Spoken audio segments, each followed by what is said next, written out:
I'm Tia Keo, and this is Finlandia Fridays. Welcome to Finlandia Fridays. My name is Michael Babcock. I am your host for this weekly interview series here at Finlandia University. This week we are joined by visiting artist Tia Keo. Tia, welcome to the show. Thank you so much. We've been talking a little bit before the show, trying to get a better understanding of each other, and I went to the gallery opening you had on last Thursday, and I thought it was just amazing the way you went up there and gave a really meaningful speech about the work you do. But before we go into your work, I want to talk about something that we didn't talk about at all during the show. That's part of the 20th annual Contemporary Finnish American Artists Series, and you were the artist that was chosen for that, which is pretty exciting. But you're not the first person from your family to be chosen for that. So talk a little bit about what that means. My father, David Salmela, is an architect, and he was the 16th Finnish American artist to be featured in the gallery. That's really cool to see family doing the same thing, kind of following each other's footsteps like that a little bit, which is neat. Let's go into your art now. Okay. You had some really exciting work up. You had some, there's different sculptures, there was a couple different weavings, you had a lot of different variety. Talk a little bit about what you see yourself as an artist. Well, on one hand, I've been an artist my entire life, and on the other hand, I have just this year been brave enough to call myself an artist, if that makes sense. So my background, obviously growing up with my father, I grew up with a really creative lens for the world, and I diverted from art. I started in fine art, and I diverted into design, and I have been working as a jewelry designer for the past almost 11 years. And what's the brand of your jewelry? Silver Cocoon. Silver Cocoon. So if you look at silvercocoon.com, yes. Shameless plug. But so, I'm really, that felt, coming from architecture, I have a degree in architecture from the University of Minnesota, and knowing I didn't want to be an architect, I had to find a way to nurture, what I thought was nurturing my artistic spirit, and the jewelry really served that for a while. But about 4 years ago, I burnt out, and I had to figure out why was it not enough for me? And so the last several years have really been searching, and I've been finding my way back to more handwork, working with my hands, and doing sculpture, which is a completely different avenue. Yeah, different medium there.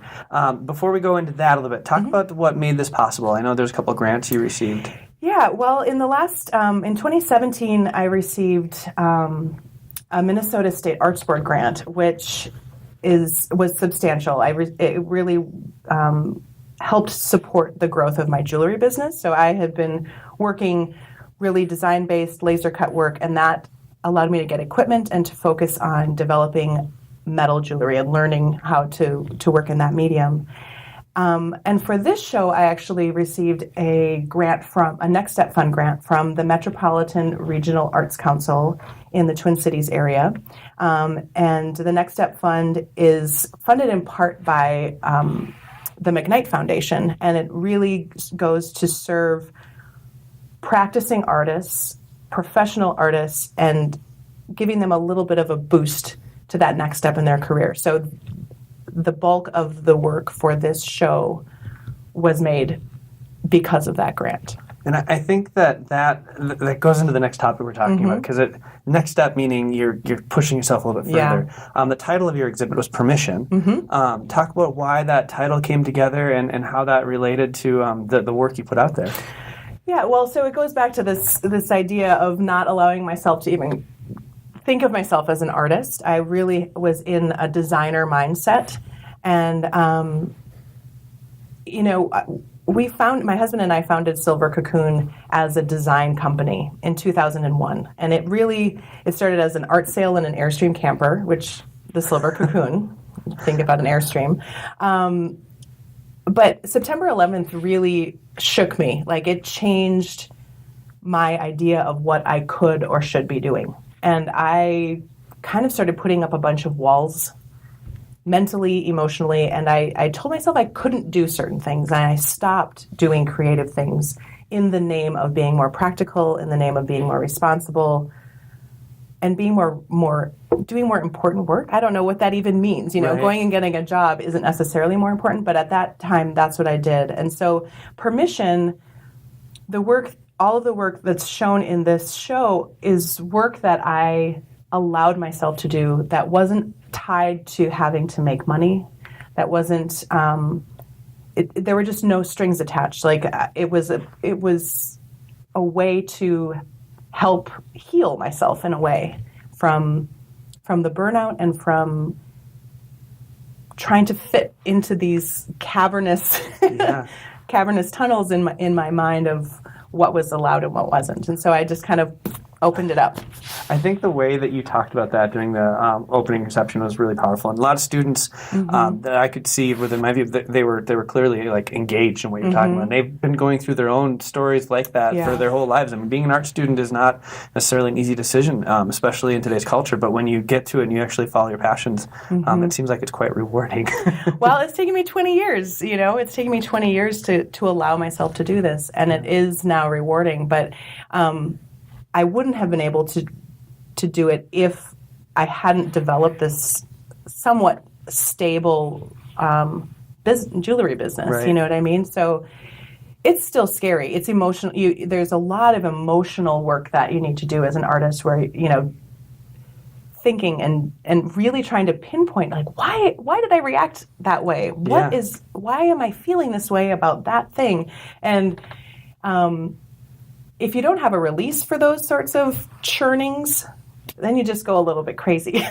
So the art is a release for that. Yeah, and the work that was made, almost all of it was made just for this exhibit. It'll be up at the Finlandia University Gallery until February 15th, so make sure you stop by there, especially if you're in town for the holidays. Make a point to stop by the gallery, check out that amazing artwork. More importantly, though, moving forward, not more importantly, but differently, you're equally important. Yeah, you do some really cool work on Instagram. You're over 10,000 followers now. Talk a little bit about what that means. By the way, you can find tiakeo.art. Yes. We'll have a link to that in the show notes, so you can get a link to directly there. Talk a little about what you do on Instagram and what makes it popular.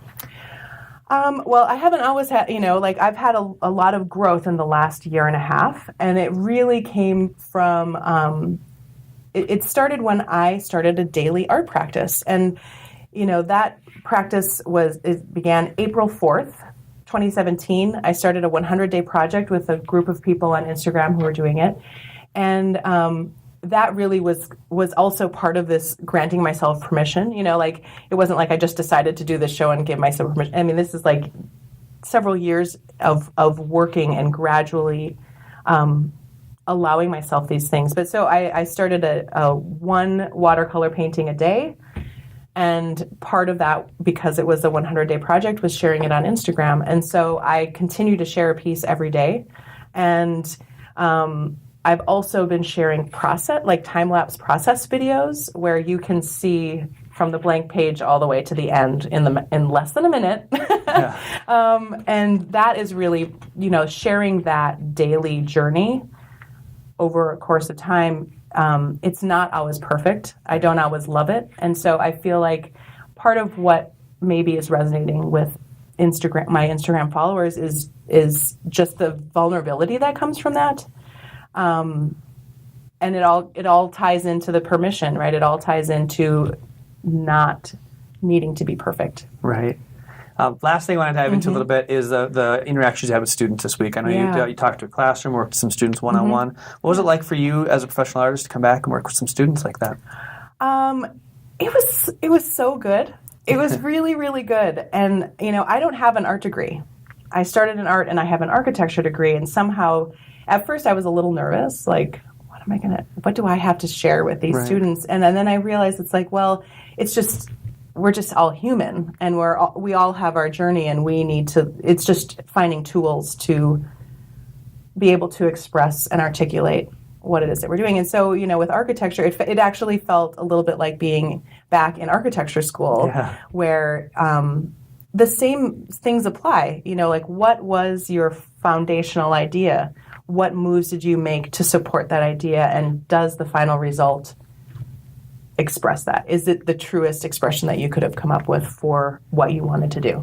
I mean, those are kind of universal with creativity. And so it ended up being really fun. I feel a kinship now, to some of these students. And I hope that they will email me and let me know how their final projects go. Excellent. Well, thank you so much for coming on this week.